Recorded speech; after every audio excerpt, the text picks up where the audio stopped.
শুভ সকাল। প্রতিদিনের pre market আপডেটে আপনাদের স্বাগতম। শেষ কার্যদিবসে সূচক সামান্য কমিয়ে 1.39 পয়েন্ট বা 0.03% কমে 4,838 পয়েন্টে দাঁড়িয়েছে। বাজারে লেনদেনের পরিমাণ ছিল 465 কোটি টাকা, যা আগের দিনের তুলনায় 6.03% কম। সরকার বিভিন্ন জাতীয় সঞ্চয়পত্রের সুদের হার সর্বোচ্চ 57 বেসিস পয়েন্ট পর্যন্ত কমিয়ে দিয়েছে। 2024-25 অর্থবছরে রাজস্ব আদায়ের পরিমাণ সংশোধিত লক্ষ্যমাত্রা 4.63 লাখ কোটি টাকা চেয়ে 1 লাখ কোটি টাকা কম হয়েছে, যা একটি রেকর্ড ঘাটতি।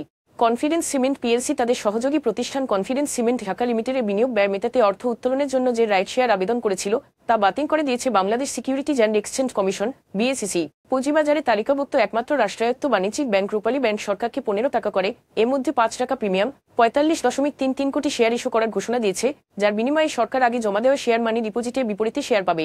এখন এ পর্যন্তই। বিকেলে আবারও আসছি ডেইলি মার্কেট আপডেট নিয়ে। সে পর্যন্ত আমাদের সঙ্গেই থাকুন। ধন্যবাদ।